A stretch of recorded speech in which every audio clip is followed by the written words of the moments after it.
तो दोस्तों आज जो हम लोग देखेंगे और चैप्टर 5 का क्वेश्चन आंसर देखेंगे। रोज कहानी का क्वेश्चन आंसर देखेंगे। तो चलिए फिर स्टार्ट करते हैं। तो पहला जो क्वेश्चन है आपका वह मालती के घर का वातावरण कैसा होना चाहिए, या फिर आपको कैसा लगा अपने शब्दों में लिखिए। तो लिखिए प्रस्तुत प्रश्न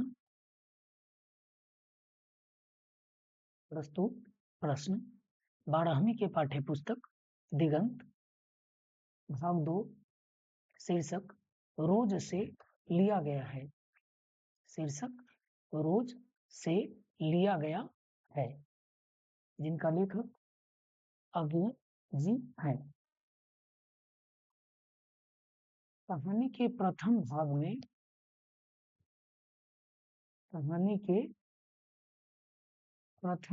में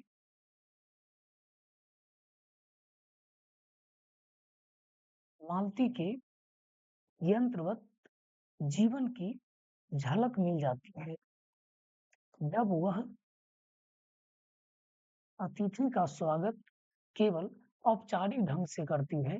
अतिथि उसके दूर के रिश्ते का भाई है, जिसके साथ वह बचपन में खूब खेलती थी, पर वह बरसों बाद आए भाई का स्वागत उत्साहपूर्वक नहीं कर पाती है, बल्कि जीवन की अन्य औपचारिकताओं की तरह और एक औपचारिकता निभा रही है। हम देखते हैं कि मालती अतिथि से कुछ नहीं पूछती है, बल्कि उसके प्रश्नों को संक्षिप्त में ही उत्तर देती है। अर्थात कि जब लेखक उनके घर जाते हैं तो उनका स्वागत जैसे करना चाहिए उस प्रकार से नहीं करते हैं, बल्कि एक औपचारिक ढंग से उनका स्वागत करने लगते हैं।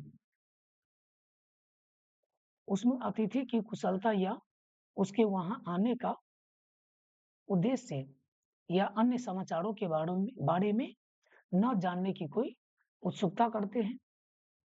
यदि पहले कोई उत्सुकता, उत्साह, जिज्ञासा या किसी बात के लिए उत्कंठा भी हो, तो वह भी 2 वर्षों के वैवाहिक जीवन के बाद शेष नहीं रही।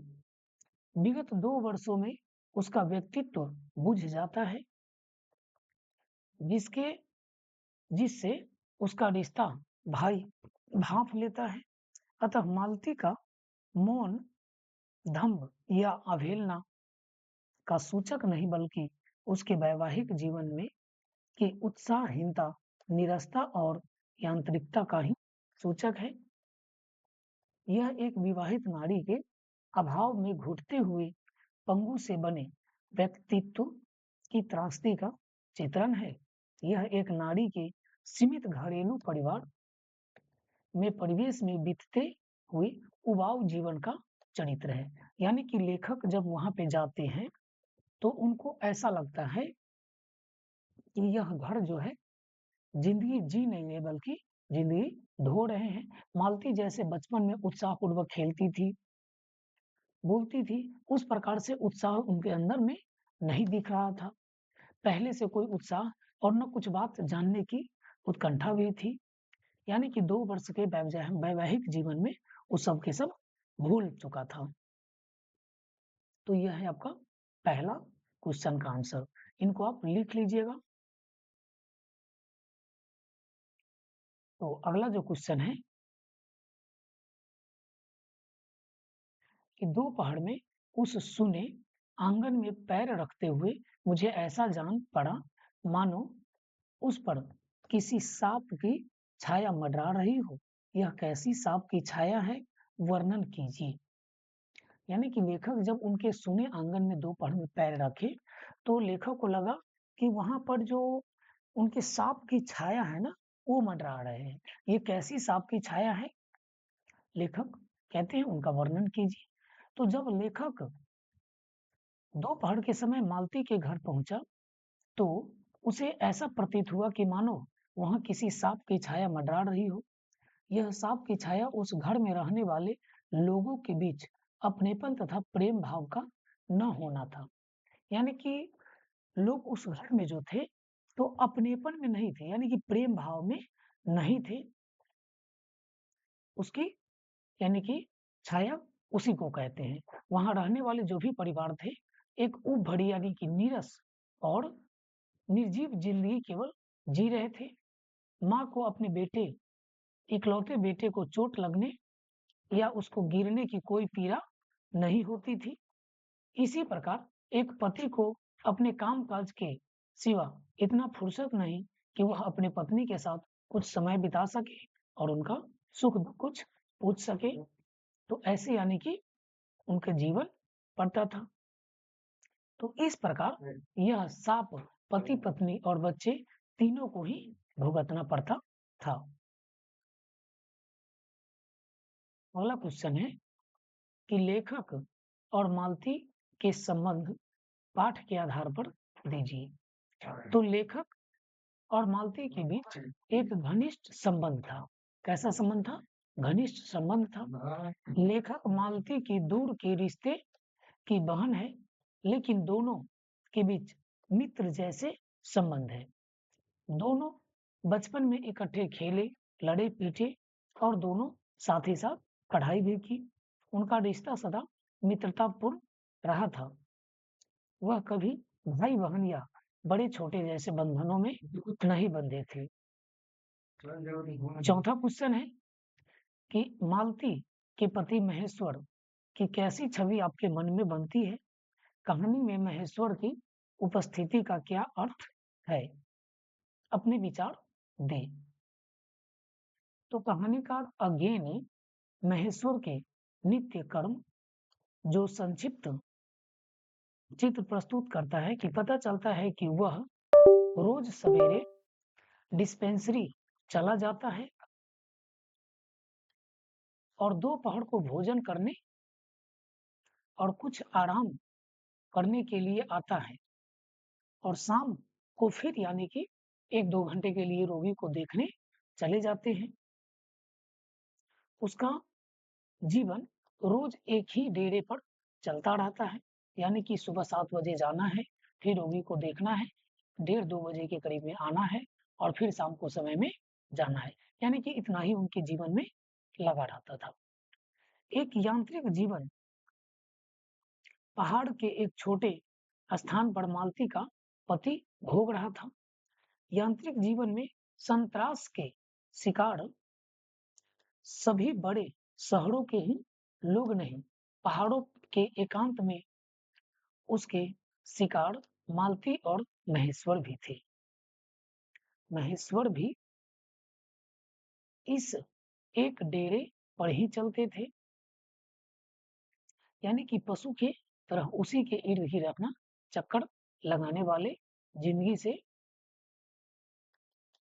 उकताए हुए थे।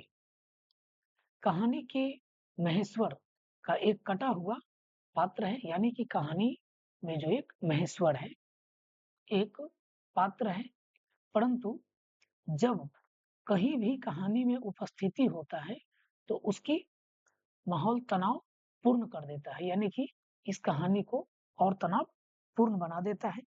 उसकी बदलती हुई मनस स्थिति वातावरण और अधिक नीरस और उबाऊ बन जाती है। यानी कि जब लेखक और मालती दोनों आपस में बात कर रहे थे, जब उनके बाद महेश्वर जब आ जाते हैं तो इनको कैसा लगने लगता है? और ज़्यादा बोझिल लगने लगता है मालती को और लगता है कि शायद हम जो बात कहने वाले थे, वो भी वो नहीं कह पाती है।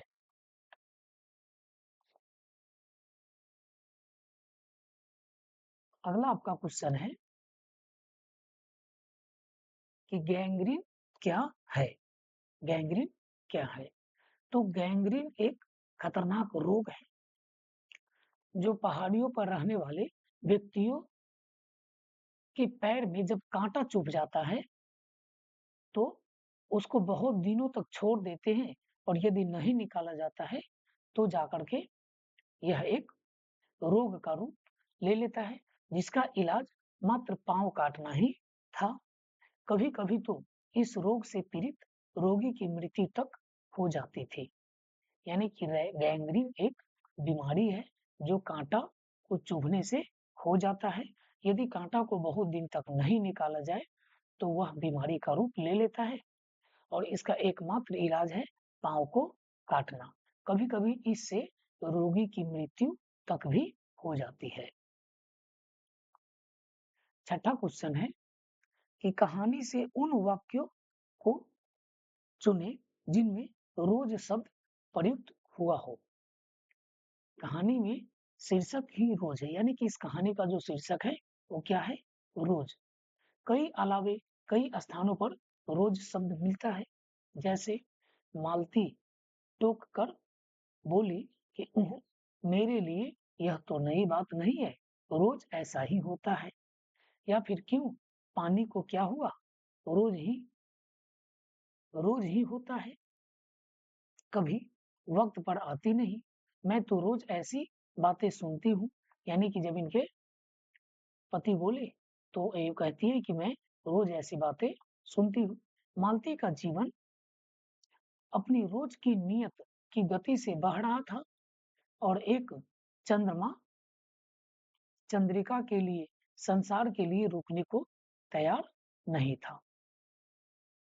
सातवां जो क्वेश्चन है कि आशाएं स्पष्ट करें।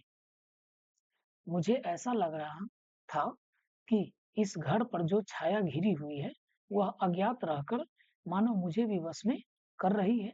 मैं भी वैसा ही नीरस निर्जीव सा हो रहा हूँ जैसे इस घर के सारे लोग और जैसे मालती। तो जब भी आशाएं स्पष्ट करने की जब बात आती है तो उसमें आपको क्या लिखना है कि प्रस्तुत पंक्ति 12वीं के पाठ्य पुस्तक दिगंत भाग 2 शीर्षक रोज कहानी से लिया गया है, जिनका लेखक सच्चिदानंद हीरानंद वात्स्यायन अज्ञे है।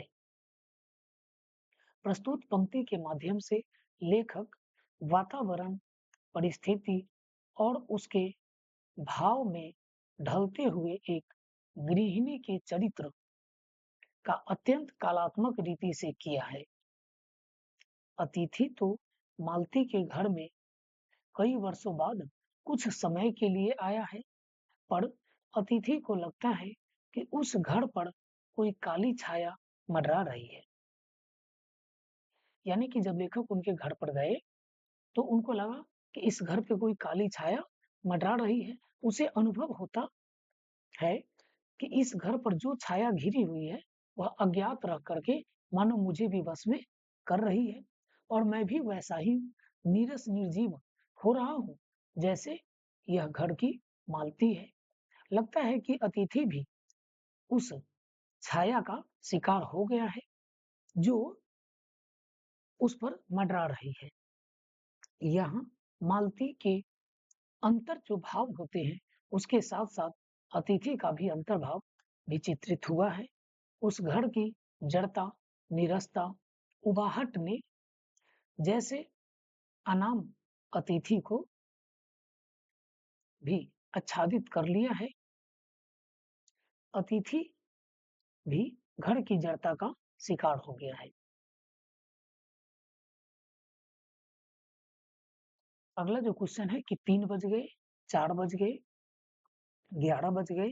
कहानी में घंटे में इन खड़कों के साथ मालती की उपस्थिति है। घंटा बजने वाली है, इनसे क्या संबंध है?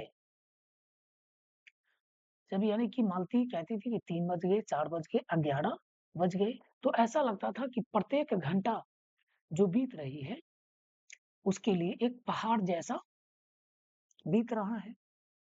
एक घंटा बीतने पर उन्हें ऐसा लगता है कि चलो कम से कम 1 घंटा तो बीता, कट गया।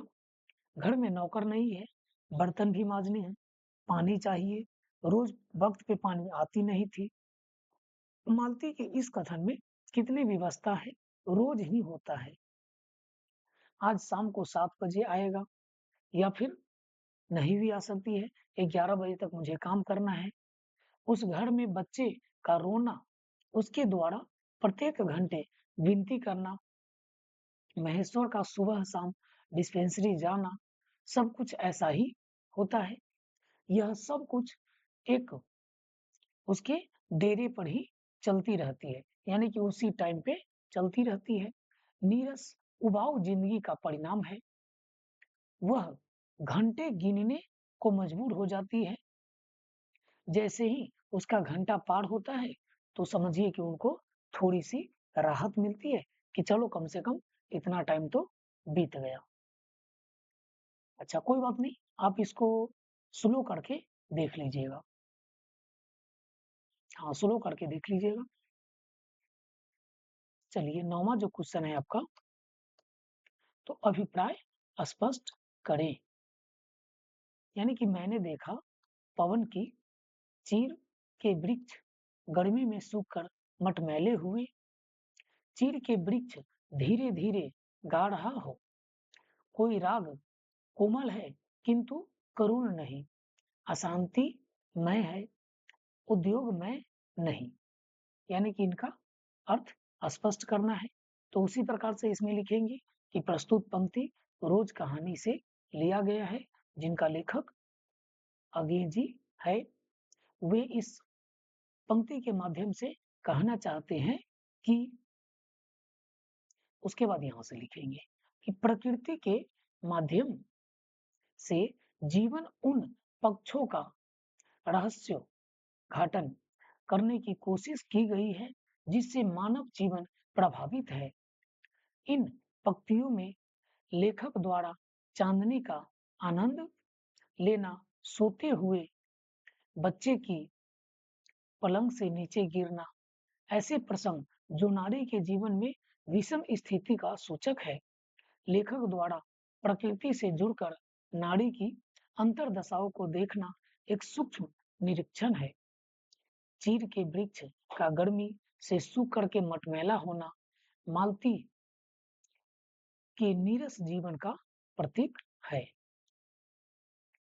चीड़ के वृक्ष धीरे धीरे गा रहे हैं कि कोई राग जो कोमल है, यह नारी के कोमल भावनाओं के प्रतीक है, किंतु करुण नहीं, शांतिमय नहीं है, किंतु उद्योगमय नहीं है। यह मालती के नीरस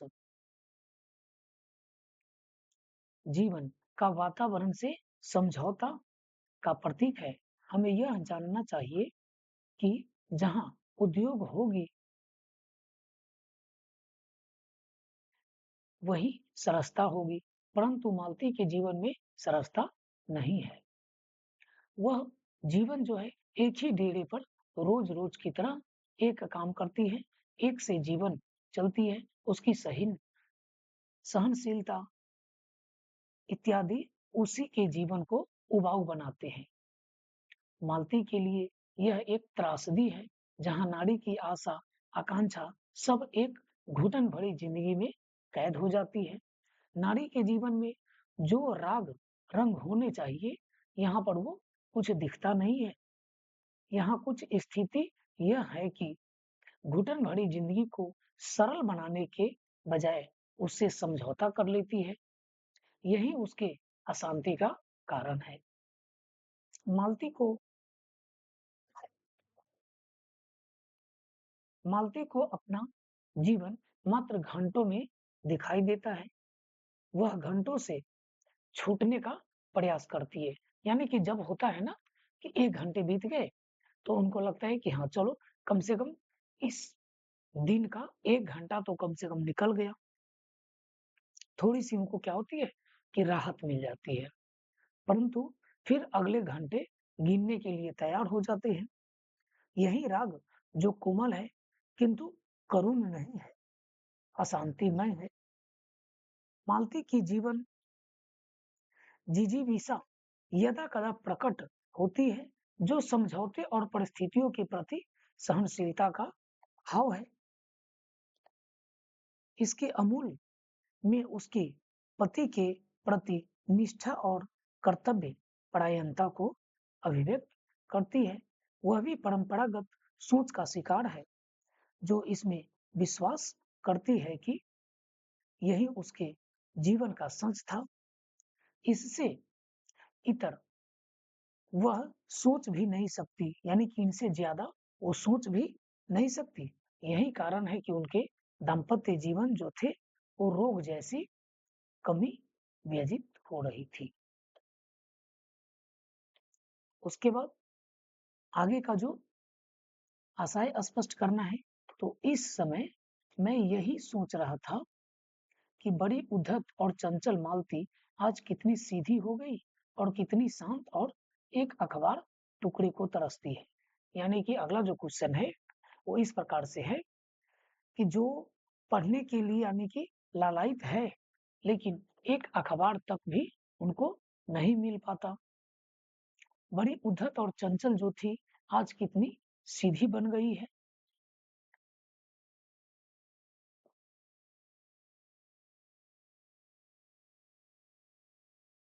तो इसमें भी वही उतना लिखेंगे पहले कि प्रस्तुत प्रश्न 12वीं के पाठ्य पुस्तक दिगंत भाग 2 शीर्षक इनसे लिया गया है।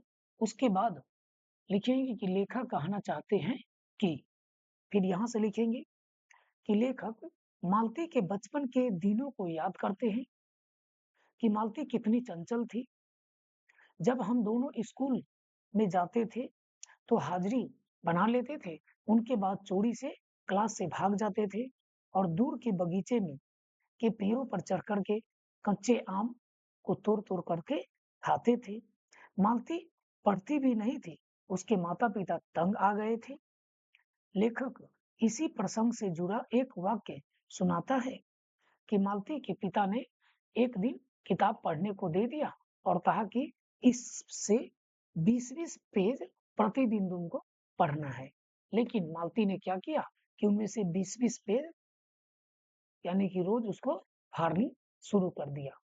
और जब पूरा के पूरा खत्म हो गया, इनके पिता जब आए, बोले कि किताब दो, किताब पढ़ लिए? तो हाँ, हमने पूरा किताब पढ़ लिए।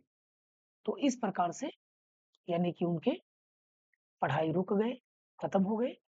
लेखक के उपयुक्त बातों में आलोक आज मालती की शादी हो गई है और उसके बच्चे भी हैं। उसमें आए बदलाव को लेकर चिंतित है। आज मालती कितनी सीधी हो गई, जिंदगी एक ही डेरे में अपना चलाती है। मालती यंत्रवत कर्तव्य पालन को मजबूत है। लेखक ने देखा कि पति महेश्वर ने मालती को आम लेने के लिए कहा। आम जो होते हैं अखबार में लिपटा हुआ था।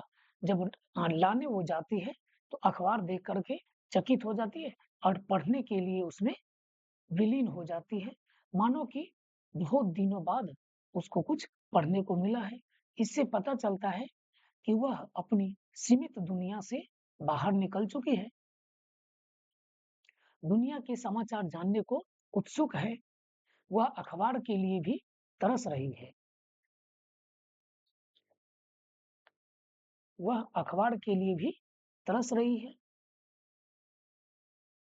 तो इस प्रकार से उनके जीवन में ऐसी घटनाएं होती है कि जो पहले इतनी सीधी साधी थी, अब वो क्या एकदम नीरस सी हो जाती है। तो इस प्रकार से लेखक ने उनको बताते हैं कि जो पहले इतना चंचल थे, उनका स्वभाव इतना चंचीला था, तो अब ये कैसे हो गया। अगला जो क्वेश्चन है आपका 10वां क्वेश्चन, तो कहानी के आधार पर मालती के चरित्र के बारे में अपने शब्दों में लिखिए। यानी कि आपको बताना है कि मालती के विषय में, मालती के चरित्रों के बारे में। तो प्रस्तुत कहानी रोज की मालती मुख्य पात्र तथा नायिका है। बचपन में वह बंधनों से पड़े उन्मुक्त और स्वच्छंद रहकर चंचल हिरनी के समान फुदकती रहती है। उसका रूप लावण्य बड़बस ही लोगों को आकर्षित करती है। महज 4-5 वर्ष के अंदर में विवाहिता है, एक बच्चे की माँ भी है। उसके बाद जीवन में मूलभूत परिवर्तन सहज ही दृष्टि गोचर होता है। वह वक्त के साथ समझौते करने वाली कुशल गृहिणी तथा वात्सल्य की वाटिका है।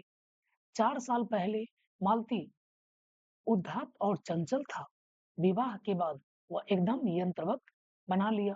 उनका शरीर जीर्ण शीर्ण होकर कांति विहीन हो गया है। वह शांत और सीधी बन गई थी। वह अपने परिवार को धूरी पर नाचने के लिए छोड़ देती है। मालती भारतीय मध्यवर्गीय समाज की घरेलू स्त्री के जीवन और मनोदशा का सजीव प्रति केंद्रित करने वाली एक बाध्य करती है। उसके बाद अगला जो क्वेश्चन है कि बच्चे से जुड़े प्रसंगों पर ध्यान देते हुए उसके बारे में अपने शब्दों में लिखिए। यानी कि बच्चे से जो प्रसंग जुड़े हैं उनके बारे में आपको लिखना है। तो इस कहानी में होता क्या है कि रोज कहानी की नायिका जो मालती है उनके एक पुत्र होता है जिनका नाम था टीटी। क्या नाम था? टीटी नाम था। यद्यपि वह दुर्बल और बीमार तथा चिड़चिड़ा सा हो गया था। कैसा हो गया था? दुर्बल, बीमार और चिड़चिड़ा सा।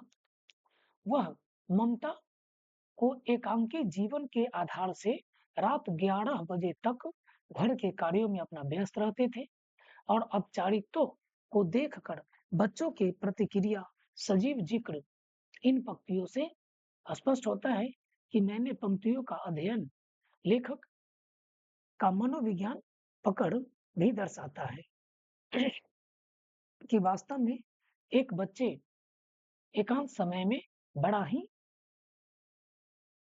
सारगर्भित समय बिताने में सोपान का कार्य करता है। बच्चे के साथ अपने को मिलाकर एक आनंद की प्राप्ति होती है।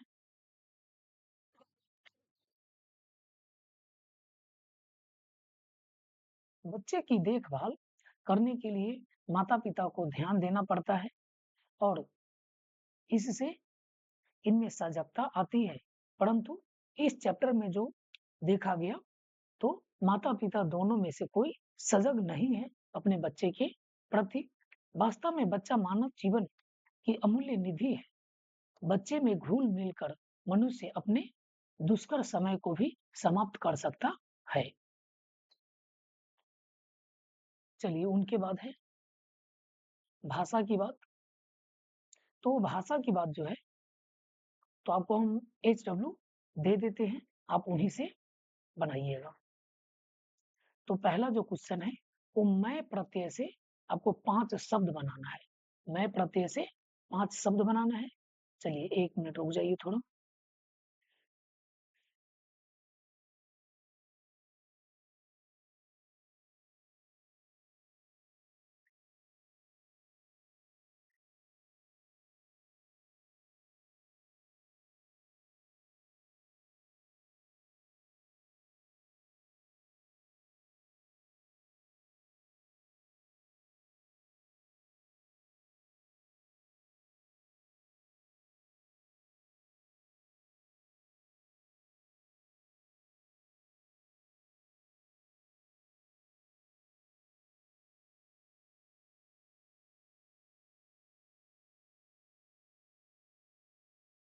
हाँ तो देखिए,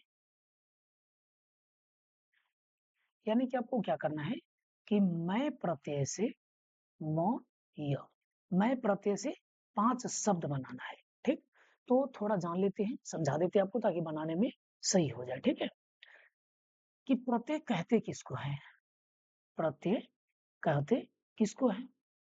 तो प्रत्यय उस शब्दांश को कहा जाता है जो किसी भी शब्द के अंत में लग करके उनका अर्थ बदल दे। प्रत्यय किसे कहते हैं? तो प्रत्यय उस शब्दांश को कहा जाता है जो किसी भी शब्द के अंत में लग करके उनका अर्थ बदल दे। तो इनको हम लोग क्या कहते हैं? प्रत्यय। जैसे मैं लगा करके तो आनंदमय। क्या? आनंदमय। तो इस प्रकार से आपको मैं प्रत्यय से कितना शब्द बना लेना है? 5 शब्द बना लेना है। हम और दे रहे हैं, बुक में तो एक ही आपको, लेकिन हम और इसमें आपको लिखा देते हैं। तो लिख लीजिए। एक तो मैं प्रत्यय लिख लीजिए। पहला, मैं प्रत्यय से 5 शब्द बनाना है। दूसरा लिखिए आहट, आ ह ट, आहट प्रत्यय से आपको 5 शब्द बनाना है। तीसरा लिखिए औता, औता, औता प्रत्यय से आपको 5 शब्द बनाना है। चौथा लिखिए अक्कड़, अक्कड़ प्रत्यय से आपको 5 शब्द बनाना है। पांचवा लिखिए पा, पा प्रत्यय से आपको 5 शब्द बनाना है। ठीक, यानी कि ये 5 आपका HW में है, इनसे आपको शब्द बनाना है। ठीक, हाँ, उसके बाद आपको एक चीज और दे रहे हैं, इनको भी आप याद कर लीजिएगा। कारक से, कारक से आप हिंदी व्याकरण को पढ़ लीजिएगा एक बार। जैसे कर्ता ने कर्म को करण से संप्रदान को के लिए, तो इनका चिन्ह आपको याद रखना है। ठीक, और उसको करना क्या है कि वाक्य में प्रयोग करके और उसमें उस कारक का नाम लिखना है। जैसे मान लिए कि थोड़ी देर में आ जाएंगे, थोड़ी थोड़ी देर में आ जाएंगे, थोड़ी देर में आ जाएंगे। अब इसमें कौन सा कारक है, इसमें कौन सा कारक है आपको लिखना है। ये क्वेश्चन नंबर 2 है भाषा की बात का, तो इनको आप बना लीजिएगा। कैसे बनाएंगे देखिए, थोड़ी देर में, यहाँ पर में जो है वो कौन सा कारक है, तो कर्ता ने कर्म को करण से संप्रदान को के लिए आपादान से संबंध का के की अधिकरण में पढ़। तो यहाँ पर क्या लिखेंगे, अधिकरण कारक। क्या लिखेंगे, अधिकरण कारक। ठीक है, अधिकरण कारक। ठीक, हाँ, तो आप भाषा की बात बना लीजिएगा और बना करके और आपको सेंड कर देना है, ताकि हम देखें कि आप रियलिटी में अपना होमवर्क पूरा करते हैं या फिर नहीं करते हैं।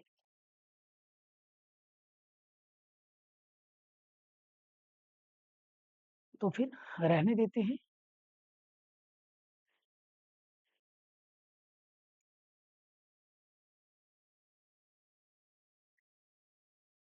तो ठीक, आप लोग वीडियो को शेयर कर दीजिए और वीडियो को थोड़ा एक बार लाइक कर दीजिए और इन टोटल क्वेश्चन को आप कॉपी में नोट कर लीजिएगा, वीडियो को स्लो करके।